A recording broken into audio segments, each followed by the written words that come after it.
I'm gonna do a little before and after on this one. I'm gonna do. Always had a thing for yellow Game Boys for some reason. It's a little dirty, not bad though. And the serial number right there is still doing pretty good. And the front's actually not bad at all. So I'm gonna give this a nice clean anyway, but it does have some vertical lines in the display. See how those, on the edges there, those gaps are missing? These spots here where it's kind of blank, green. Let's see if I can fix that. Come back, hopefully have a nice, cleaner, working, slightly less dingy yellow Game Boy. So it looks like when it's all opened up so far. I still gotta pull all this shit out and clean it. And put some of it in the isopropyl alcohol. And clean this motherfucker. All right.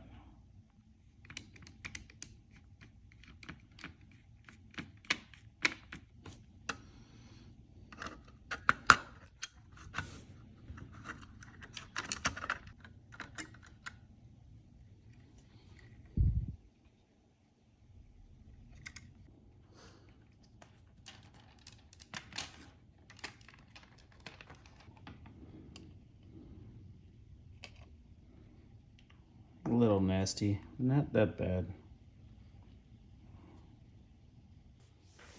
Now that we got it all fully disassembled, these are all the pieces that can get washed regularly. These are the rubber button membranes. They're a little nasty. Look at that shit. Ugh.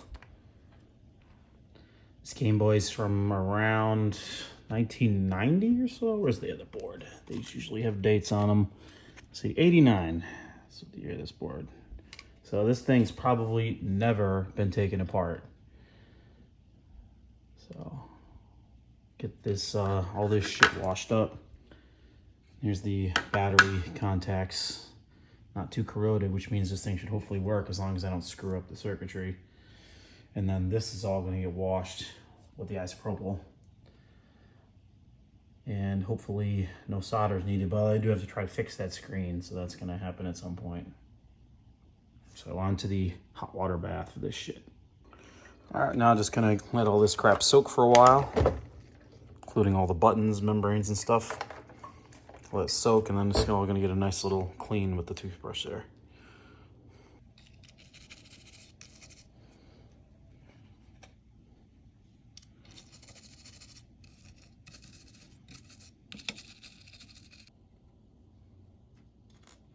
No, Loki.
That about does it. Everything's looking a lot cleaner and better.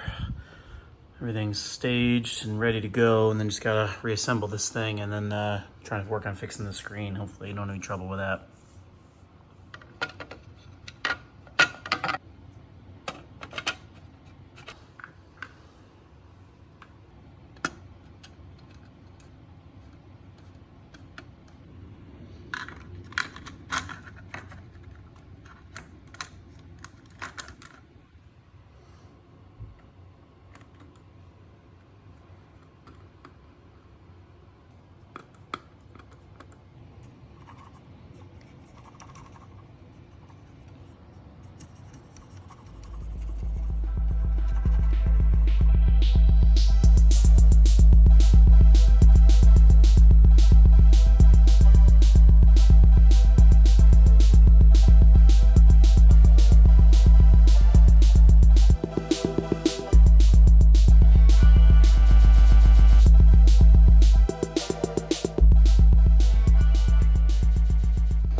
There.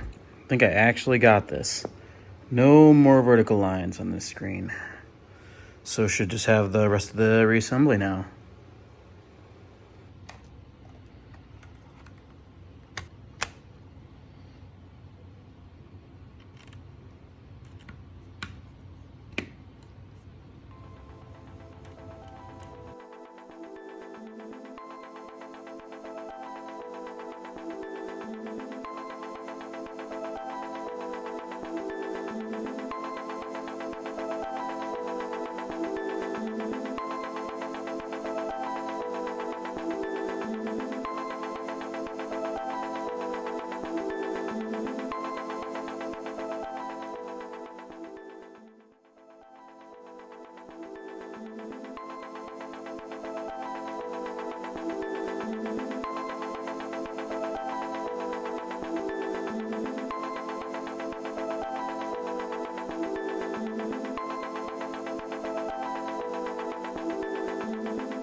So here is the finished yellow Game Boy.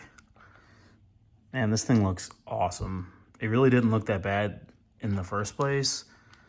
It's just so much cleaner though. Honestly, like it didn't have much scratches. Even if it's this little cover, a lot of these are missing that. Like it's got a really good serial number there. Like it's got these little bit of these scuffs here. I couldn't really do anything with those, but honestly, it just looks awesome.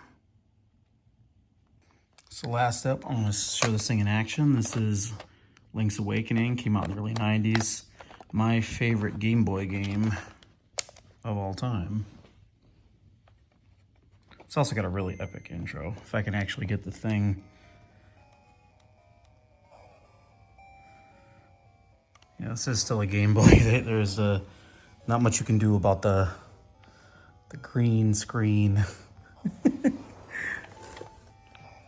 Just wait for it.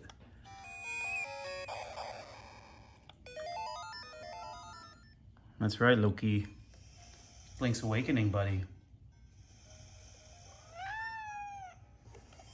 Some other parts and shit. See if I can get it so you can actually see. So we're about to have the epic music intro.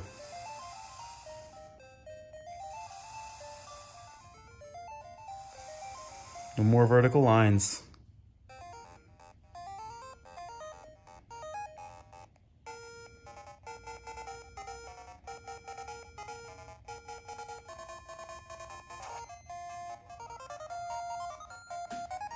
So epic. 1993. It's hard to imagine anyone ever played anything on these though with this screen though, isn't it? I mean, it's not backlit. Like, if I were to turn the slide off, you wouldn't be able to see shit. But it's still a genuine article in almost perfect condition now. I thought I'd also point out that I got this about 2 years ago. It's just been sitting in this box along with all this other crap for about the equivalent of about 30 bucks shipped. And I can sell it for probably 2 to 3 times that on eBay right now, working like this, if I wanted to. Kind of cool. One other little thing that I forgot to mention, the rubber membrane for the D-pad I noticed had a little tear in it. So I actually looked and found some on eBay, I think, for a couple of bucks. So I ordered a few of those in case I need them. I mean, I don't know. I mean, it's been like 2 years since I did one of these, so probably take me forever to get through those. But I figured I'd mention it. Got a nice Voodoo Ranger here. And some company. Hi, Loki. Say hi. And it's okay. The one time he's bashful. And the other thing that I realized I didn't really explain why I do this. I found this YouTube channel a couple years ago during COVID, and I found like he did like repairs on Game Boys and DS's and stuff like that. and I found the whole thing like really cathartic, like really kind of just super chill. And I thought about it, and I had a little silver Game Boy Pocket around the time of the original Pokemon game, so in like 1996, and I loved that thing. I played the shit out of it. Like, I really regret having traded in. In those days, I had no money, so I would trade it in toward the next console or the next game that I wanted. So I don't have like any of my childhood stuff of that anymore because I had traded it all in. Like, so, and I really regretted that. So I thought about it, and this thing that's busted or like that's dirty, like somebody loved the shit out of it, and so it's got like that like kind of authenticity, and almost like ideally kind of gives it a new lease on life, which is kind of nice. And also, like I said, it's just really cathartic. um, it's just like you can feel like you're being productive, like you're reviving something for like what the cost of a toothbrush and a soldering iron. Like, it's, you know I don't know, it's not something I've done a whole lot of, and I've had a lot of failures at it, but it's kind of fun. Just kind of thought I didn't really explain that when I brought it up before, so I thought maybe you'd enjoy coming along for the ride.